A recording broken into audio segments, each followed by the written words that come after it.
que nos das de estudiar tu palabra, de escuchar tu voz y de aprender de ti. Pero te suplico, Padre bendito, en estos momentos, que tú seas el que hable a tu pueblo, que tú dispongas las mentes y los corazones, Padre Santo, para que podamos entender tu voluntad y sobre todo practicarla en nuestra vida diaria. Te suplico, Señor, que tú nos dirijas en esta hora y que todo lo que hagamos sea para la gloria y honra a tu bendito nombre. Todo te lo pedimos en el nombre de tu Hijo amado, Cristo Jesús. Amén. Les invito a abrir sus Biblias así como están de pie y vamos a buscar en el Evangelio de San Juan, en su capítulo 13, y vamos a dar lectura a dos versículos. Vamos a dar lectura a los versículos 34 y 35, todos unidos. San Juan 13, versículos 34 y 35, todos unidos. Lo vamos a leer dos veces, por favor, hermanos. La palabra de Dios dice: un mandamiento nuevo os doy, que os améis unos a otros como yo os he amado, que también os améis unos a otros. En esto conocerán todos que sois mis discípulos, si tuviereis amor los unos con los otros. Nuevamente, un mandamiento nuevo os doy, que os améis unos a otros como yo os he amado, que también os améis unos a otros. En esto conocerán todos los que sois mis discípulos, si tuviereis amor los unos con los otros. Pueden sentarse, hermanos. Nuestro tema de esta tarde, como ya lo comentaba nuestro hermano Bill Gay, se titula El llamado a amarnos unos a otros. Aparentemente es un tema sencillo y que no tiene complicaciones, pero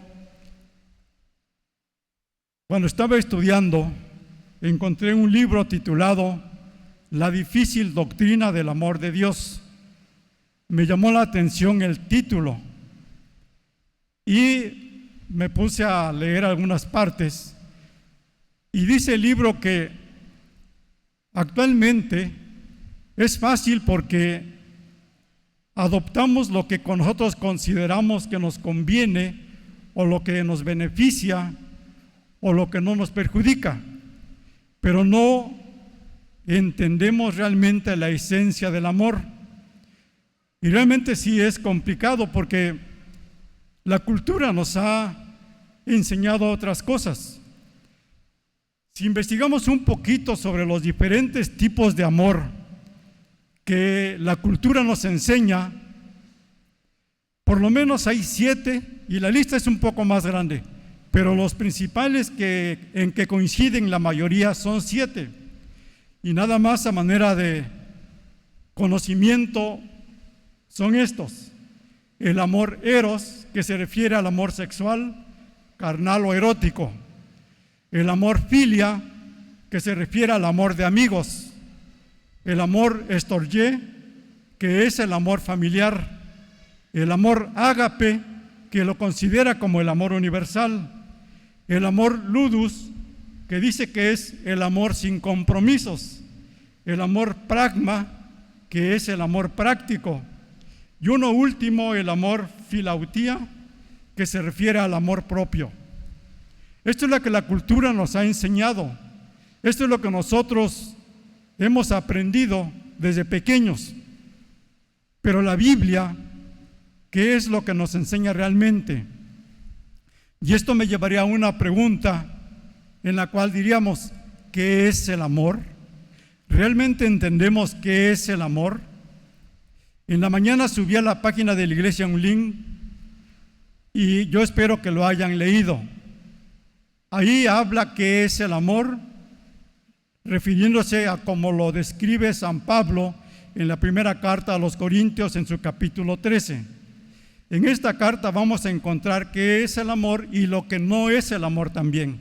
Por lo tanto, no vamos a entrar ya ahorita en la definición del amor, porque precisamente esa fue la intención de subir el link de este estudio, y confío en Dios en que haya sido de bendición para ustedes. Bien, a manera de introducción, Voy a decir la estructura más o menos del estudio que vamos a tener en esta tarde, para que puedan tener una idea general de lo que vamos a hablar. Voy a dar un pequeño contexto a manera de introducción sobre el tema.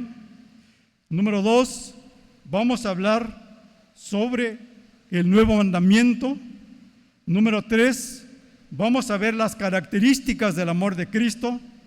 Número 4, vamos a ver la señal de identidad de los cristianos. Número 5, el reto de amarnos como Jesucristo nos amó. Y como número 6, la aplicación práctica. Parece un tema largo, ¿verdad? Espero que me aguanten y espero que aprendamos y que Dios nos permita ponerlo en práctica en nuestra vida.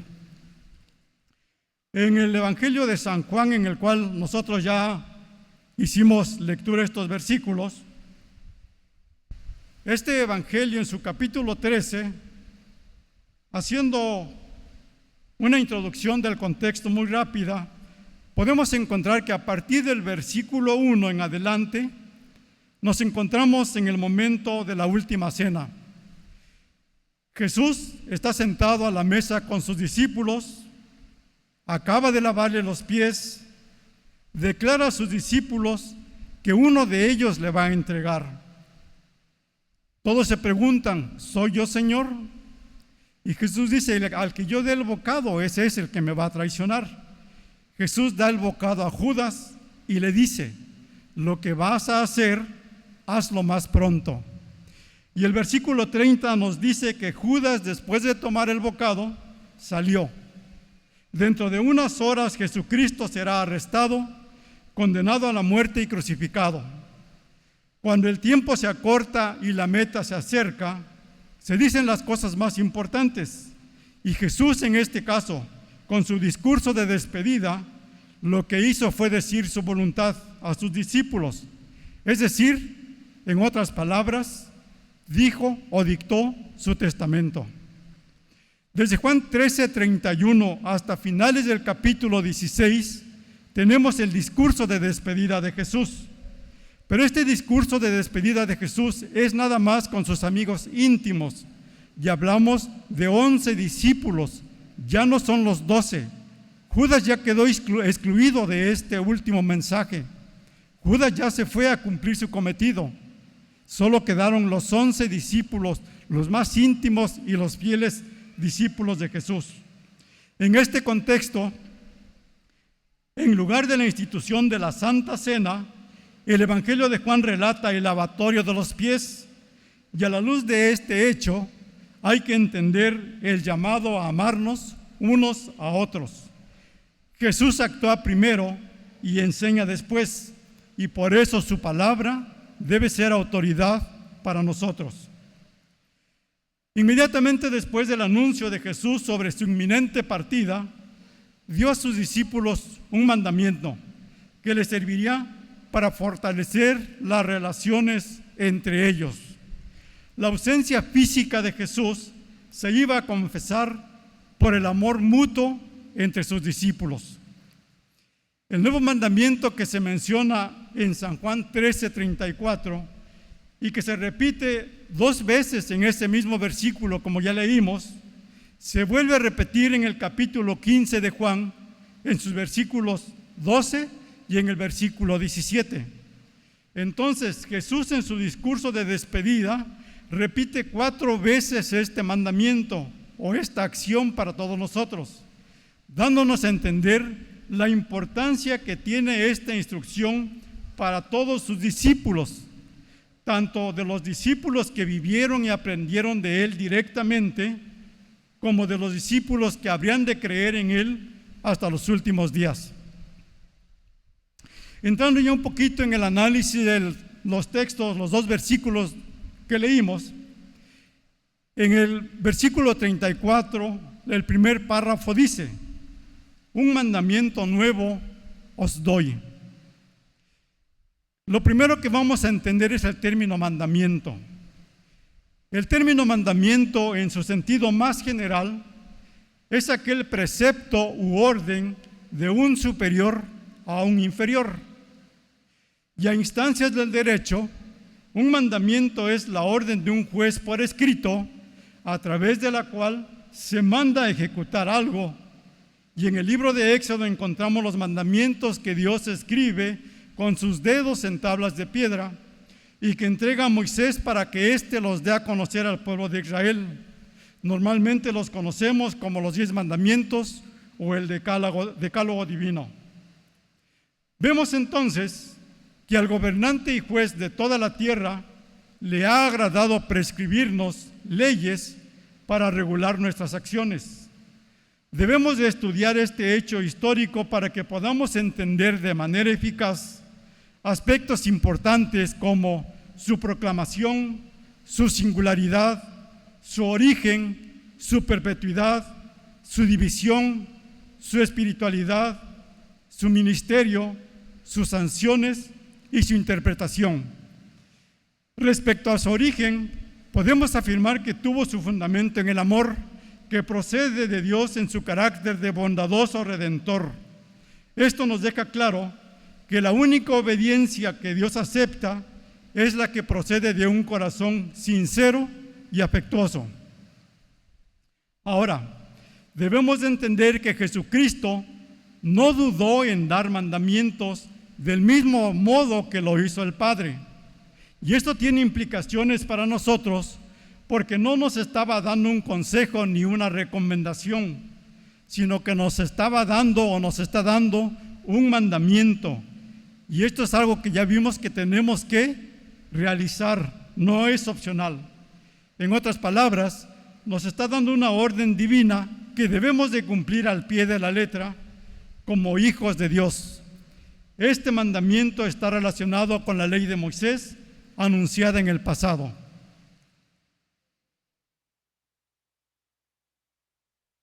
Pero ahora nos preguntaríamos, ¿y qué había de nuevo en este mandamiento? Porque Jesús dice, os doy un nuevo mandamiento, o un mandamiento nuevo os doy. ¿Pero qué tiene de nuevo? En el Antiguo Testamento se habían expresado leyes similares y podemos leerlas en Levítico capítulo 19, versículo 18, el cual dice, no te vengarás ni guardarás rencor a los hijos de tu pueblo, sino amarás a tu prójimo como a ti mismo, yo Jehová. Jesús repite este mismo mandamiento en Mateo 22, 39. Si comparamos los dos mandamientos, el de Levítico 19, 18 que dice, amarás a tu prójimo como a ti mismo, y el de San Juan 13, 34, que os améis unos a otros como yo os he amado, podemos observar que la diferencia radica en el modelo para amar. Luego entonces, vemos que existe una gran diferencia entre un modelo y otro. En el modelo del Antiguo Testamento, la motivación estaba en nosotros mismos. Este es un instinto natural que está en todos nosotros, según lo escribe el apóstol Pablo en Efesios 5, 29, que dice, nadie aborreció jamás su propia carne, sino que la sustenta y la cuida. Pero el problema está en que el pecado ha trastornado incluso el amor que nos tenemos a nosotros mismos. Y como ejemplo podemos decir, un drogadicto que se inyecta drogas, cualquier tipo de drogas, buscando obtener sensaciones de placer, y al mismo tiempo está destruyendo su cuerpo con esto que se está inyectando. La pregunta sería, ¿cómo puede esta persona amar correctamente a los demás si los ama como a sí mismos? Ahora, otro ejemplo pudiera ser aquellas personas que quieren vivir haciendo lo que les apetece o lo que creen conveniente o necesario en cada momento sin que nadie les diga nada por ello, haciendo en muchos casos, cosas que les perjudican. Una persona así, que ame a los demás como se ama a sí misma, estimará o entenderá que está cumpliendo el mandamiento si deja a los demás hacer lo que ellos quieran. Cuando pensamos en casos como estos u otros muchos similares, rápidamente nos damos cuenta de que este mandamiento, tal como había sido expresado en el Antiguo Testamento, tenía un carácter de provisional. Bien, ahora entrando al siguiente párrafo que dice, versículo 34, un mandamiento nuevo os doy, que os améis unos a otros como yo os he amado. Este es el modelo de Cristo.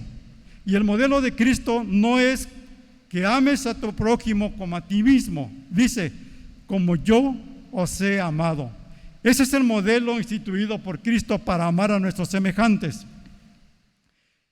En este modelo que Cristo introdujo en el nuevo mandamiento, nos vamos a dar cuenta que el amor que Cristo sacó a la luz o que enseñó en ese momento era totalmente desconocido para todos y representaba una norma de amor más alta con base en el ejemplo de nuestro Señor Jesucristo. Vamos a analizar de una manera breve 8 características de este modelo, como yo os he amado. Una primera característica que podemos extraer de este modelo es: Cristo se presenta como nuestro ejemplo en primer lugar. Observamos que Jesús no nos manda a hacer algo que Él mismo no haya hecho primero. Recordemos sus palabras en Mateo 20, 28 y en Marcos 10, 45, que casi expresan lo mismo. Como el Hijo del Hombre no vino para ser servido, sino para servir y para dar su vida en rescate por muchos. En este caso Jesús nos está poniendo el ejemplo. Él vino a servir y no vino para que le sirvieran. Ese es uno de los ejemplos que Dios nos está poniendo ahí. De la misma manera, condena el ejemplo de los fariseos y de los escribas en Mateo 23, en sus versículos 2 y 3, cuando dice: en la cátedra de Moisés se sientan los escribas y los fariseos. Así que todo lo que digan que guardéis, guardadlo y hacedlo, mas no hagáis conforme a sus obras, porque dicen y no hacen. Ven ustedes entonces la diferencia. En el caso de los escribas y los fariseos, dices, enseñan una cosa pero hacen otra. Entonces, ¿cómo van a amarnos ellos según lo que dice Levíticos, como a sí mismos? Pero en cambio dice, sí, deben guardar lo que ellos les enseñan. ¿Por qué? Porque es la ley de Dios finalmente. Pero su ejemplo dice, no lo sigan. Por eso es que Jesús está poniéndose como ejemplo principal, como una característica de su amor, de su modelo de amor. Una segunda característica: el amor de Cristo no busca nada para sí mismo. El amor de Jesucristo era completamente desinteresado en cuanto a Él mismo, y lo único que buscaba era el beneficio de la humanidad. Tal vez nosotros hubiéramos completado el mandamiento de una manera diferente. Como yo os he amado, que vosotros también me améis. En nuestro caso, cuando amamos a otra persona, normalmente esperamos ser correspondidos. Y con mucha tristeza puedo afirmar que es una de las razones por las que a veces amamos al prójimo. Jesús condenó este amor egoísta de los judíos de su tiempo, y lo podemos encontrar en San Lucas capítulo 14, versículos 12 al 14, que dice: dijo también al que le había convidado: cuando hagas comida o cena, no llames a tus amigos, ni a tus hermanos, ni a tus parientes, ni a vecinos ricos, no sea que ellos a su vez te vuelvan a convidar y seas recompensado. Mas cuando hagas banquete, llama a los pobres, los mancos, los cojos y los ciegos, y serás bienaventurado, porque ellos no te pueden recompensar, pero te será recompensado en la resurrección de los justos. El verdadero amor nos lleva a amar a los demás, aunque los demás no nos amen. Una tercera característica: el amor de Cristo llega al sacrificio, y esto lo podemos entender a la luz de San Juan 3:16, que dice, y que todos conocemos: porque de tal manera amó Dios al mundo, que ha dado a su Hijo unigénito, para que todo aquel que en Él cree no se pierda, mas tenga vida eterna. Debemos entender que el amor que Cristo espera de nosotros no se limita a amar al prójimo como a uno mismo, sino que es un amor que llegará a sacrificarse a sí mismo por su prójimo. Entonces, lo que el Señor nos manda aquí es que amemos a nuestro prójimo más que a nosotros mismos. Una cuarta característica: el amor de Cristo abarca a sus enemigos. No hay ninguna duda de que Jesucristo amaba también a sus enemigos. En esa misma noche expresó todo su amor hacia Judas el traidor al lavarle sus pies. Minutos más tarde, Judas le estaba entregando a los judíos para matarle, mientras Jesús pronunciaba el nuevo mandamiento. En Mateo 5:44, Jesús enseña a sus discípulos este principio: pero yo os digo, amad a vuestros enemigos, bendecid a los que os maldicen, haced bien a los que os aborrecen, y orad por los que os ultrajan y os persiguen. Y ese mismo amor manifestó por todos nosotros cuando murió en la cruz.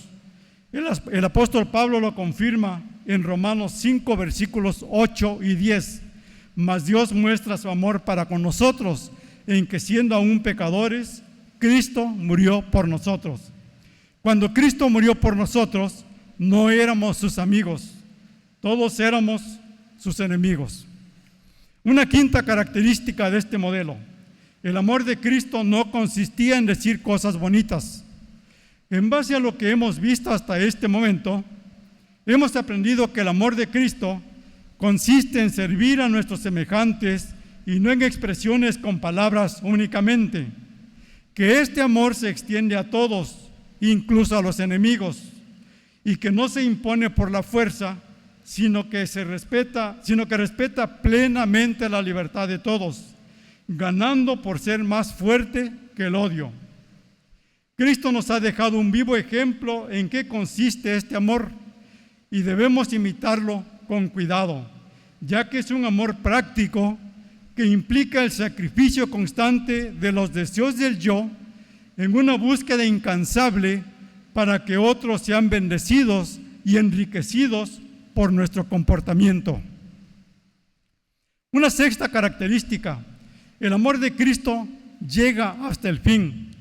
San Juan 13:1 nos lo confirma cuando dice: los amó hasta el fin.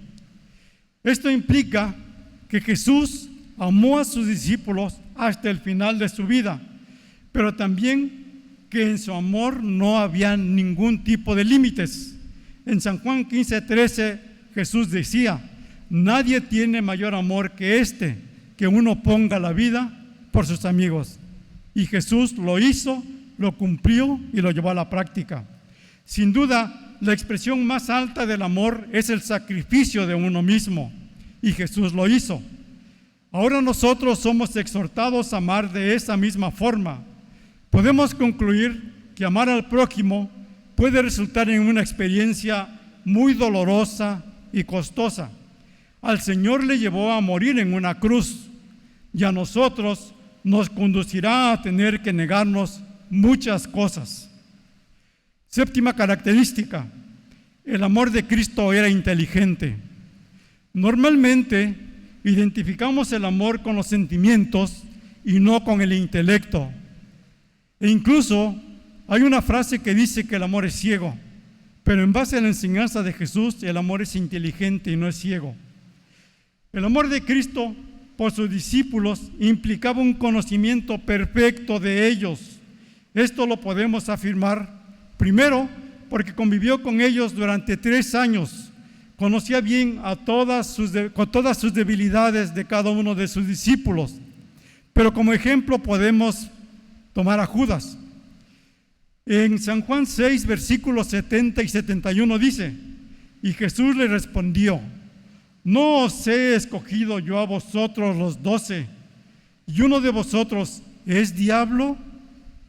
Hablaba de Judas Iscariote, hijo de Simón, porque este era el que le iba a entregar y era uno de los 12. Jesús ya conocía que Judas era el que le iba a entregar, y aún así lo llamó, lo tuvo como su discípulo y le demostró su amor al lavarle sus pies. El verdadero amor debe ser inteligente y realista. Lo bueno del amor de Cristo es que nos conoce perfectamente bien y aún así nos ama intensamente. Esta característica debemos vivirla también nosotros en el amor que nosotros damos a nuestros semejantes. Última característica, el amor de Cristo implicaba perdón. Jesucristo murió en la cruz para conseguir nuestro perdón. Antes de su sacrificio, Él trató con la traición y el abandono de sus discípulos, pero su amor le impulsaba siempre hacia el perdón. Cualquier amor que no incluya el perdón está destinado a morir. El cuarto punto que mencionaba, el amor de Cristo es una señal de identidad para los cristianos, de acuerdo al versículo 35 de San Juan capítulo 13, que dice: en esto conocerán que sois mis discípulos, si tuvierais amor los unos con los otros. En consecuencia, este es el amor que deben reflejar todos los discípulos de Cristo con todas sus características. Debemos amar unos a otros como Cristo nos ha amado. Y este amor que nos profesamos unos por otros será la marca, será el distintivo, será el lenguaje y será el emblema universal de la Iglesia de Cristo. No nos conocerán por nuestra elocuencia, ni por nuestra inteligencia, ni por nuestra riqueza, ni por nuestros edificios, sino por el amor que nos tengamos unos a otros, porque este es el único amor verdadero y es el que viene de la misma esencia de Dios y refleja su carácter. Por lo tanto, si el mundo quiere saber qué es el amor, debe mirar a la Iglesia y entonces podrá conocer, podrá palpar y podrá apreciar ese amor que viene de Dios. Que esto último que he mencionado es verdad, eso es muy cierto y podemos constatarlo a través de dos fuentes de información. La fuente primaria, la Biblia misma, en el libro de los Hechos, capítulo 2, versículos 42 y 47, que ya hemos estudiado en lo que es la doctrina de eclesiología en los viernes, y vemos que convivían todos los cristianos, comían juntos con sencillez, pero aquí los de afuera, al ver esto, eran convertidos. Veían ese amor que los cristianos de ese entonces exteriorizaban hacia los demás. Esa es la fuente primera. Pero la fuente secundaria también se encuentra en la misma historia de la Iglesia. Uno de los padres de la Iglesia, llamado Tertuliano, también conocido como el apologético, fue un gran apologista cristiano. Escribe aproximadamente entre los años 199 y 200 después de Cristo su obra magna llamada Contra los Gentiles en defensa de los cristianos. Y en su Apología 39 presenta un relato sobre cómo veían los incrédulos a los cristianos de ese entonces. Este párrafo dice así: pero también esta demostración de grande amor la notan con murmuraciones algunos. Mirad, dicen, cómo se aman entre sí. Mirad cómo cada uno está aparejado a morir gustosamente por el otro. Extrañanlo, porque ellos más dispuestos están por el otro, porque ellos más dispuestos están para matar. Tratábanse con tanto amor a aquellos cristianos que los de mayor calidad llamaban al más anciano padre, al menor hijo y al igual hermano. Esta es una evidencia histórica que se encuentra en la historia de la Iglesia a finales del siglo II y principios del III, escrito en esta obra de Tertuliano y que debiéramos conocer todos. El punto número 5. Los creyentes enfrentamos el reto enorme de amarnos unos a otros como Jesucristo nos ha amado. Amar de ese modo es imposible sin el poder transformador del Espíritu Santo. Romanos 5:5 dice: el amor de Dios ha sido derramado en nuestros corazones por el Espíritu Santo que nos fue dado. Y San Juan 15:15 afirma: separados de mí, nada podéis hacer. Palabras de Jesucristo. Por lo tanto, si Jesucristo nos dejó este nuevo mandamiento, fue porque es posible cumplirlo, pero no por nuestras fuerzas, sino por su poder obrando en nosotros. En la primera epístola de Juan, capítulo 4, versículos 7 al 12, se nos dice que el amor es de Dios y que amar a Dios es conocer a Dios, porque Dios es amor. El ejemplo de Cristo con su amor sacrificial y desinteresado determina la norma suprema que los creyentes debemos seguir. El teólogo Donald Carson escribe lo siguiente respecto al nuevo mandamiento.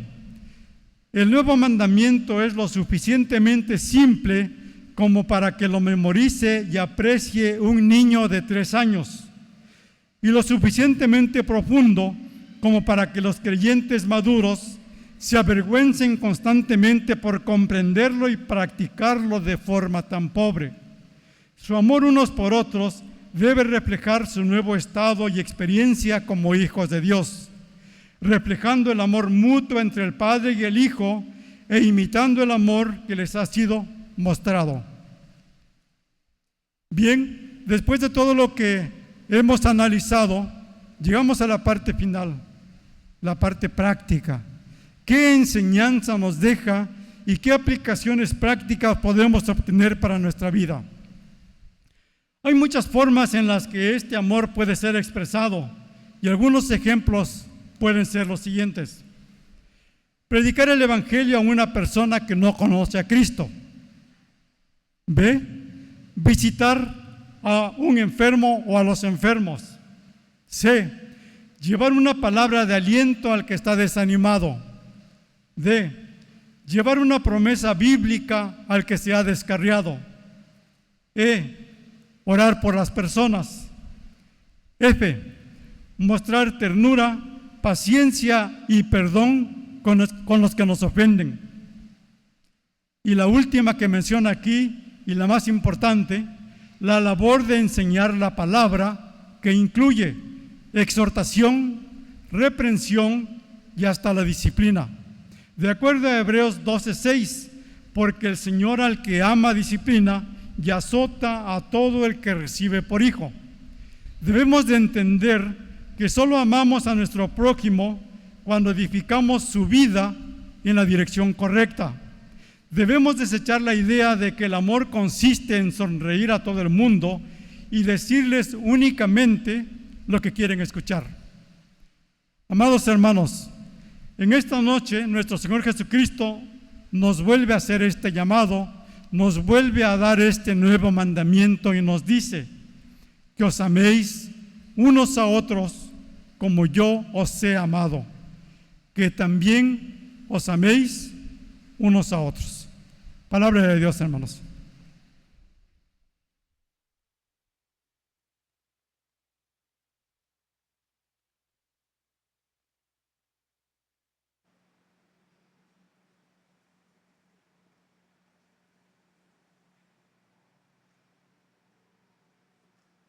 Damos gracias a Dios por este mensaje. Oremos por la vida de nuestro hermano Isaías para que Dios lo siga utilizando en la proclamación de su palabra. Cada uno dé como propuso en su corazón, no por tristeza o necesidad, porque Dios ama al dador alegre. Tenemos el ofertorio a cargo de la Honorable Junta de Diáconos y les invito a ponerse en pie y vamos a entonar el himno 443. Traigamos contentos a Dios nuestra ofrenda.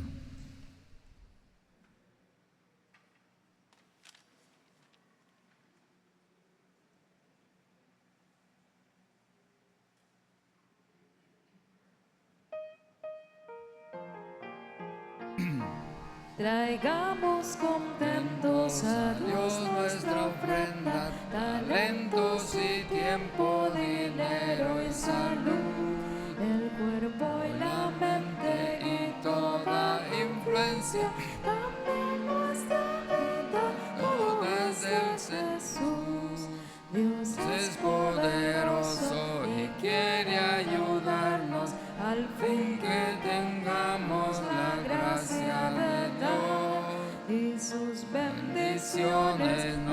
habrán de faltarnos si somos constantes en el ofrendar. Traigamos contentos a Dios nuestra ofrenda, talentos y tiempo, dinero y salud, el cuerpo y la mente y toda influencia, también nuestra vida toda es del Jesús.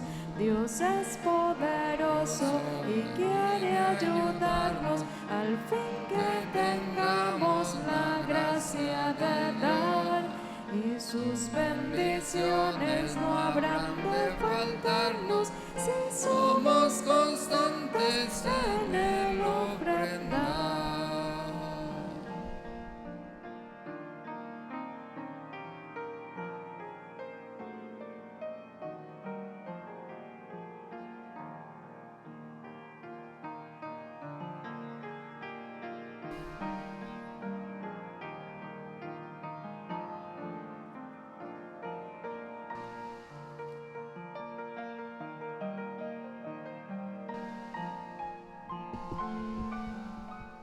Oramos, hermanos. Bondadoso Señor, te damos gracias, Padre, en esta hora, porque a través de tu palabra, Señor, nos has llenado. Y en esta hora también queremos agradecerte, Padre, porque por medio de estas ofrendas, tú nos bendices, Padre. Es una muestra de nuestro amor hacia ti, porque tú has bendecido grandemente nuestra vida. Te rogamos, Señor, que tú des sabiduría a la junta de diáconos para administrarla, pero sobre todo, Señor, que sigas bendiciendo a tu iglesia. Te pedimos, Padre, también que tú las hagas llegar al necesitado, pero también para que tú engrandezcas tu obra a través de ella. Te lo rogamos todo en el santo y bendito nombre de nuestro Señor Jesucristo. Amén.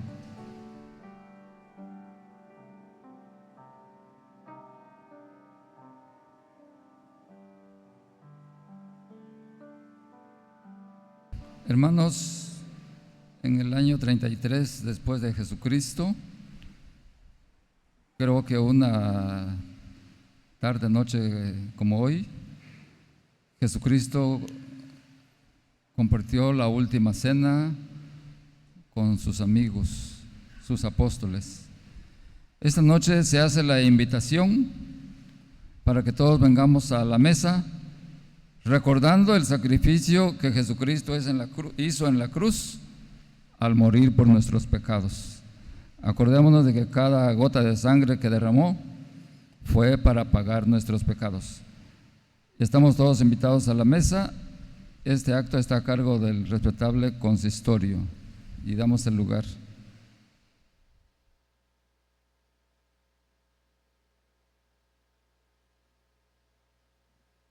Pueden sentarse, hermanos. Quisiera invitar a los hermanos que están en la parte de arriba. Hay muchos espacios en la parte de abajo. Aquí hay bancas libres también aquí. Y además hoy es un día especial para estar en familia. Entonces veo muchos espacios, así que hermanos que van a participar de la mesa, quisiera invitarlos a que por favor estén aquí enfrente, en todos los espacios. Ahí está el hermano Jorge también. Y quiero invitar al respetable consistorio, por favor, a poder tomar su lugar, a los hermanos indicados en esta noche. Mientras nos estamos acomodando, voy a invitarles a que por favor tomemos nuestra Biblia y me acompañen al Evangelio de Lucas, su capítulo 22. Valga la redundancia también para invitar a que cuando tengamos espacios aquí abajo, invitarles a los hermanos a que ocupemos las primeras bancas, porque eso es importante. ¿Ok? Aquí hay más espacios, hermanos, si gustan, de este lado. Quiero invitarles al Evangelio de Lucas, su capítulo 22, y me gustaría que pudiéramos leer los versículos 14 al 16. Así como estamos sentados, voy a invitar a que, así como están sentaditos, Evangelio de Lucas, capítulo 22, versículos 14 al 16. Vamos a leerlo, por favor, hermanos, así como estamos sentados por esta ocasión. Evangelio de Lucas, capítulo 22, versículos 14 al 16, a la cuenta de 3. 1, 2, 3. Cuando era la hora, se sentó a la mesa y con él los apóstoles. y les dijo: cuánto he deseado comer con vosotros esta Pascua antes que padezca, porque os digo que no la comeré más hasta que cumpla en el reino de Dios. Quiero que escuches las palabras de Jesús. Cuánto he deseado comer con vosotros esta Pascua antes que padezca. Como bien lo decía el hermano Bilgay, el día de hoy fue histórico, porque el Señor se apartó de su ministerio público para estar con sus amados, para estar con sus discípulos.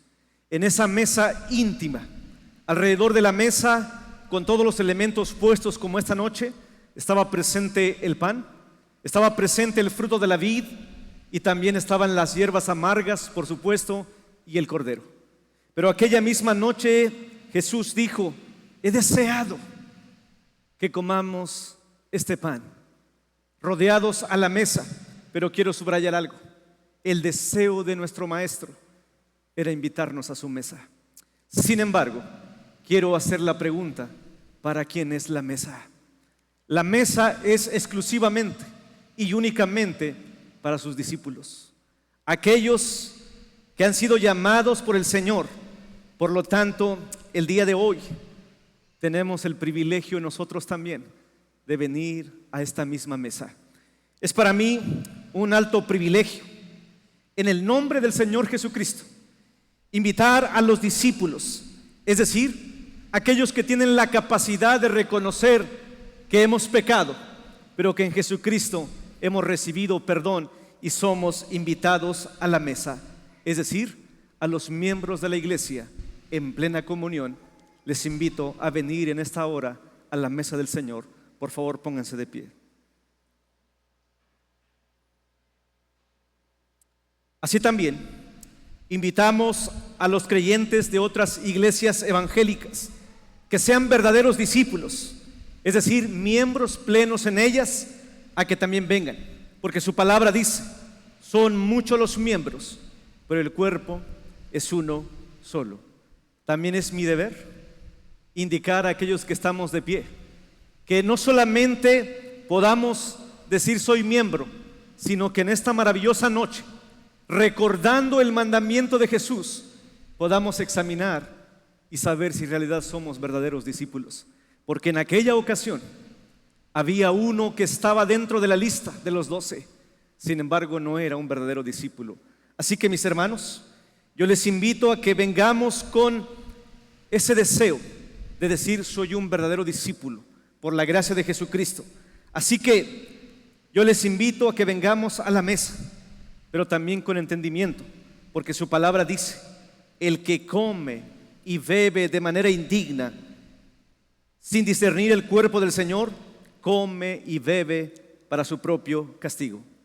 Pero si nos hemos examinado y nos sabemos verdaderos discípulos, vengamos este día, vengamos a la mesa del Señor. Voy a invitarles, hermanos, que como testimonio de la verdad y de la obra salvadora, de la obra hecha de Dios por su Hijo en nosotros, podamos decir en este día tan especial, con mucha convicción, aquello que resume nuestra fe, aquello que creemos. Mostremos entonces con convicción, con voz alta, pero con convicción, lo que creemos de Jesucristo por medio del credo de los apóstoles, dirigido en esta noche por el anciano de iglesia Jorge Sánchez Quintos.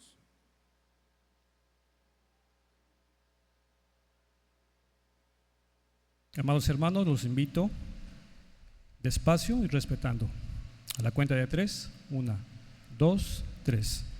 Creo en Dios, Padre Todopoderoso, Creador del cielo y de la tierra, y en Jesucristo, su único Hijo y Señor nuestro, que fue concebido del Espíritu Santo, nació de la Virgen María, padeció bajo el poder de Poncio Pilato, fue crucificado, muerto y sepultado, descendió a los infiernos y al tercer día resucitó entre los muertos, subió al cielo y está sentado a la diestra de Dios Padre Todopoderoso, y desde allí vendrá al fin del mundo a juzgar a los vivos y a los muertos. Creo en el Espíritu Santo, la Santa Iglesia Universal, la comunión de los santos, el perdón de los pecados, la resurrección de la carne y la vida perdurable. Amén. Aquella noche, un día como hoy, también Jesús tomó la copa y Él dio gracias. Dio gracias por el amor de su Padre. Dio gracias también por haber rescatado a su pueblo. En esta hora quiero que todos también demos gracias por ese maravilloso sacrificio de poder venir a la mesa.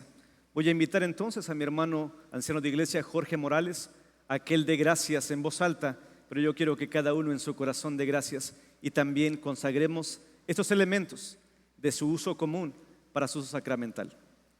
Demos gracias allí en nuestro corazón por venir hoy a la mesa. Oremos. Gracias, Padre. Gracias, Señor, por esta oportunidad que tú nos das de estar en tu templo y, Señor, estar en la mesa, Señor. Gracias por ese sacrificio tan grande que tú hiciste en aquel tiempo por cada uno de nosotros, Señor, por tu muerte en la cruz, por salvar a la humanidad del pecado. Y ahora, Señor, te pedimos que tú consagres estos elementos de su uso común a su uso sacramental, Señor, pero que podamos discernir, Señor, lo que estamos haciendo. El tomar el pan y la copa, Señor, representa lo que tú hiciste aquella noche en la última cena. Gracias, Señor, en el nombre de Cristo Jesús oramos. Amén. Quiero invitarte a que estés en actitud de oración, recordando lo que hoy pasó. Él estaba haciendo este símbolo, la transición del antiguo pacto al nuevo pacto, pero en unas horas Él iba a ser arrestado para comenzar el camino doloroso de lo que iba en este momento decir de manera simbólica, pero estaba a punto de caminar para que su cuerpo literalmente fuera quebrantado y también su sangre derramada. Estemos en actitud de oración entonces.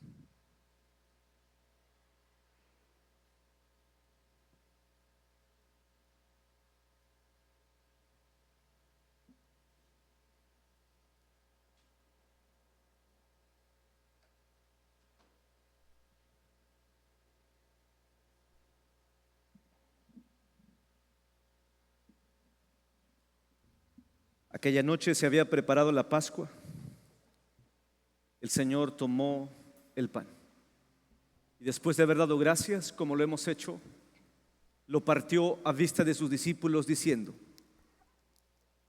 Este es mi cuerpo, que por ustedes es partido. Yo, ministrando en su gracia, también se los doy a ustedes, repitiendo sus mismas palabras. Aquella misma noche también tomó Jesús la copa y a vista de sus discípulos Él dijo: esta copa representa mi sangre, la sangre del nuevo pacto. Yo, ministrando en su gracia, también se los doy a ustedes, repitiendo sus mismas palabras.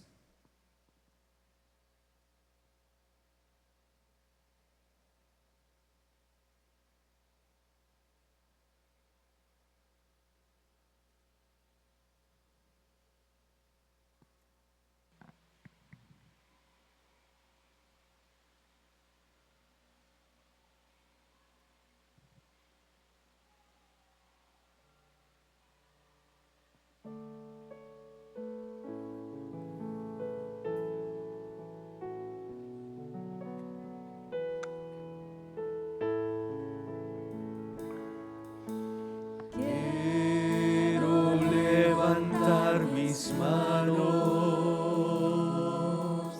quiero levantar mi voz, ofreciendo a ti mi vida en santidad de amor.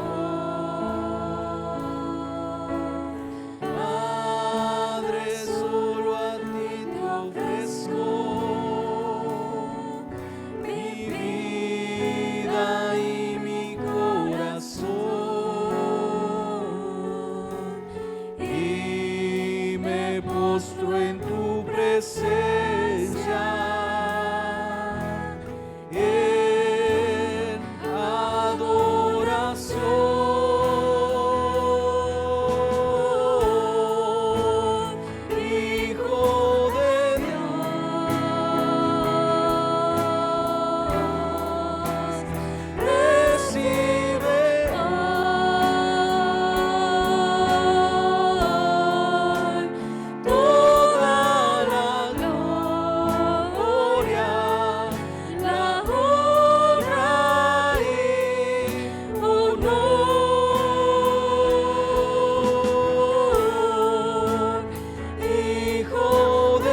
Todos los que vamos a participar de la mesa tenemos todos los elementos. Si hubiera alguno que no lo tenga, puede alzar su mano para que los oficiales les hagan llegar sus elementos.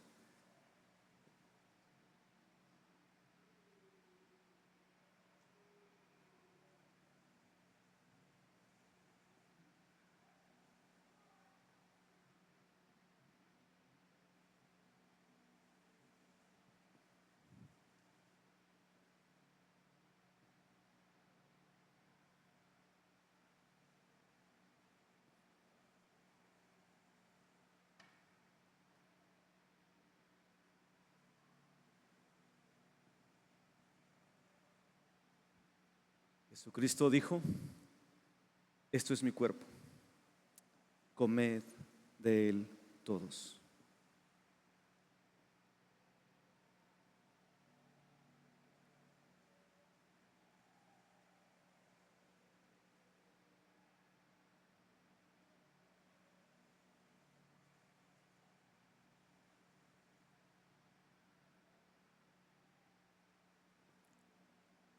Jesucristo dijo: esta copa es mi sangre, la sangre del nuevo pacto. Bebed de ella todos.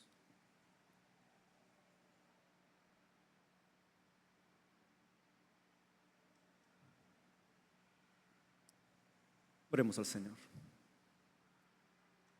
No solo nos amaste, nos amas.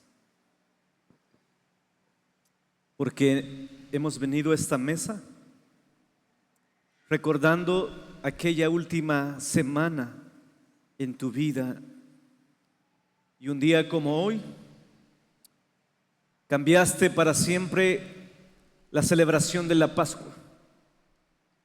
Por eso nosotros ya no es necesario que degollemos y traigamos un cordero, porque tú eres nuestro Cordero Pascual.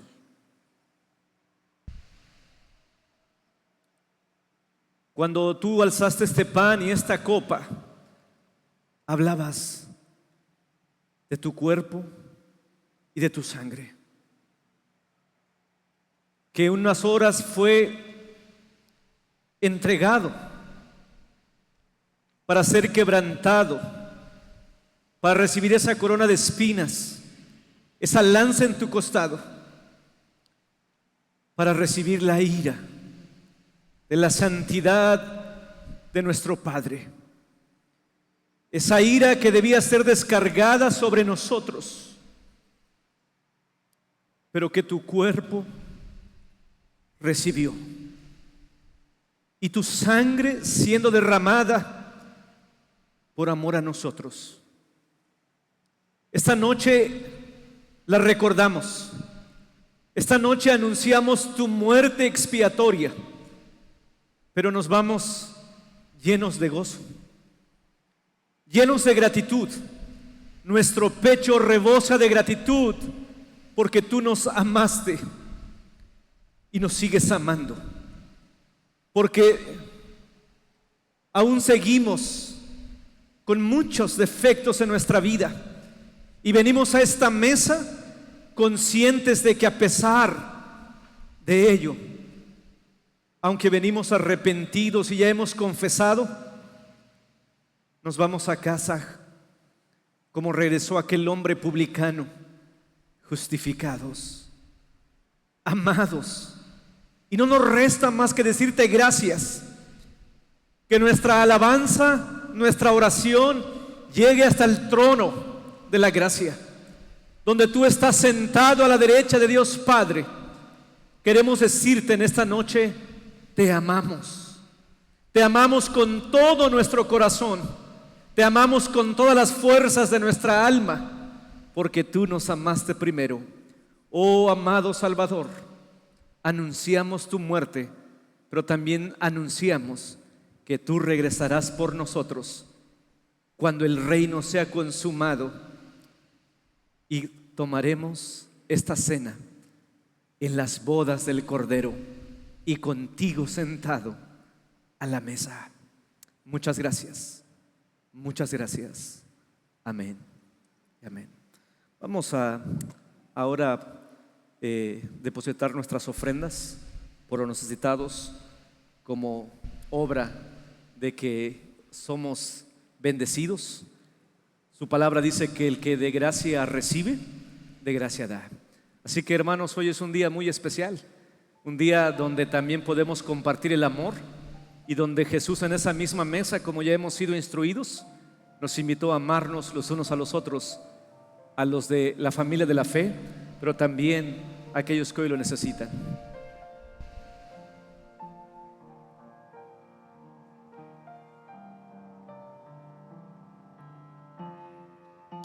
Dad gracias a todo corazón, dad gracias al Dios Altísimo, dad gracias porque a su Hijo Jesucristo mandó. Dad gracias de todo corazón, dad gracias al Dios Altísimo.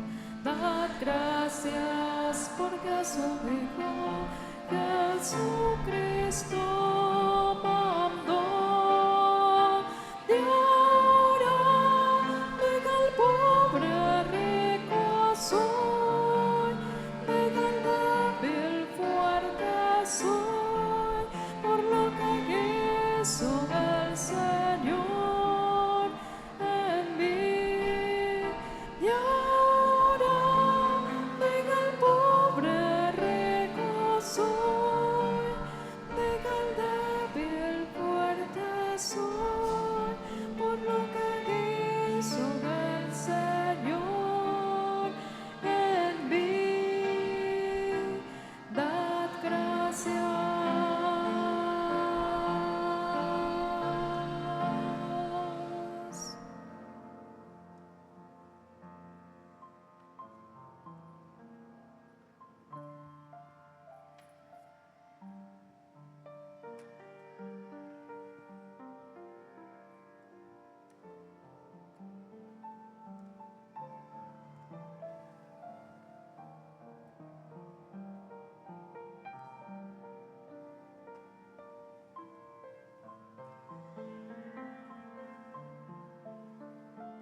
Y el día de hoy, en la última semana de Jesús, es conocido como el jueves de intimidad, porque Él estuvo con sus hijos, sus discípulos.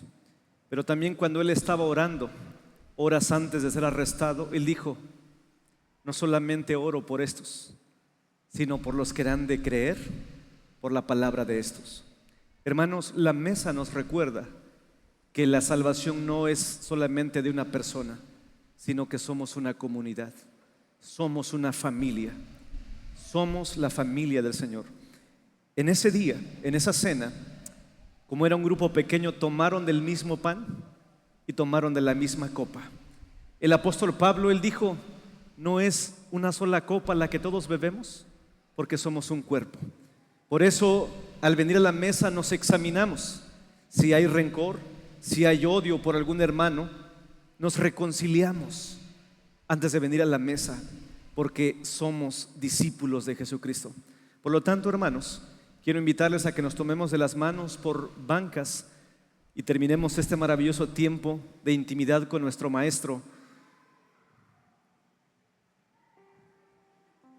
Y así como estamos en esta hora, para que no se rompa la unidad, así vayamos por el mundo. Como hoy hemos sido instruidos, el Señor lavó los pies de sus discípulos y Él dijo: lo que yo hago, también háganlo ustedes los unos por los otros. Y en esto van a conocer que ustedes son mis discípulos, que se aman los unos a los otros. ¿Por qué no volteas al de al lado y le das una sonrisa y le dices: qué bendición es que somos hermanos y somos discípulos de Jesucristo? unidos por un vínculo. Ahorita son las manos, pero lo que nos une es un mismo Señor, un mismo bautismo, y que así vayamos por el mundo tomados de las manos. Oremos. No nos cansa el decirte gracias, oh Cordero inmolado, santo, santo, santo, porque tú no te avergüenzas de llamarnos hermanos. El apóstol Pablo nos ha enseñado que eres nuestro hermano mayor en el cielo, y no hay mayor amor que este, que el que uno ponga su vida por sus hermanos, y tú pusiste tu vida por nosotros, y tu sacrificio fue eficaz, porque cuando tú entraste al trono, regresaste con cicatrices en tus manos, en tus pies, y los ángeles se preguntaban: ¿quién es este Rey de gloria? Pero tú te dirigiste al Padre diciendo: consumado es. He ganado un pueblo compuesto de todo pueblo, de toda tribu, lengua y nación, y nosotros estamos ahí. Por eso te alabamos, por eso te bendecimos, pero sobre todo queremos cumplir tu oración cuando tú dijiste: Padre, así como tú y yo somos uno, que ellos sean uno.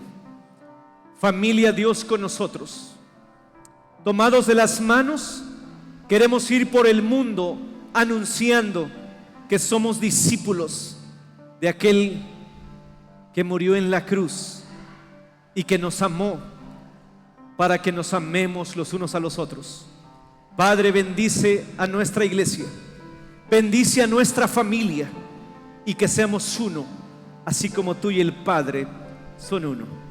Este día queremos seguir en comunión los unos para con los otros, dando ejemplo de que hay intimidad entre nosotros, que al terminar podamos abrazarnos, podamos decir que estamos el uno para el otro. Por eso te pedimos tu bendición. Amada iglesia, recibid la bendición de Dios. Que la gracia sublime del Señor Jesucristo, el amor infinito de Dios el Padre y la dulce comunión, dirección y consolación de su Santo Espíritu sea sobre cada uno de nosotros, sobre toda nuestra familia presente y ausente, sobre todo tu pueblo, desde hoy hasta el día glorioso de Jesucristo. Amén y amén. Amén, hermanos. Podemos regresar a nuestros lugares y vamos a escuchar los avisos para terminar este servicio.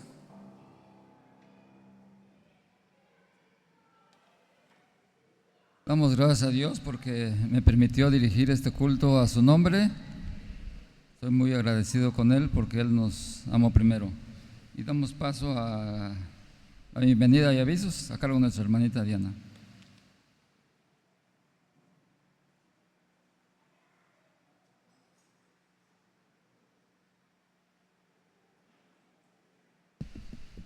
Bienvenidos, hermanos, es un gusto ver la casa de nuestro Dios llena, que seamos varios y pues nos vamos con una gran tarea de amarnos los unos a los otros, y también de en esta semana tan importante pues poder recordar lo mucho que nos amó Dios, lo tan agradecidos que debemos estar, no solo por este gran plan de salvación, sino también por lo que hace en nuestra vida día a día y en todos los cuidados que tenemos de su parte. Bienvenidos sean todos, hermanos. En los avisos, el día de mañana el culto es a las 3 de la tarde, dirigen el Ministerio de Alabanza, y recordarles que se está invitando a que vengamos con una prenda color roja. Y para el día domingo el culto de resurrección a las 5 de la mañana, de color blanco. Después, esta dirige la Sociedad Femenil. Después del culto tenemos el desayuno, y al terminar el desayuno regresamos a la nave para poder tener el culto de alabanza por la resurrección, en el cual va a dirigir nuestro hermano Juan Carlos Rojas Herrera y nuestra hermana María del Cielo Álvarez Estrada. Tenemos el refrigerio en la parte de atrás del anexo para que podamos convivir un rato más. Este está a cargo del consistorio. Y nos despedimos con el himno número 427, uno de los cantos. Para pedir al consistorio y los que dirigen mañana que se queden un tantito al culto, por favor, hermanos. Sí, ya. Unid los cantos, todos los santos, con dulce voz, con reverencia, porque en presencia estáis de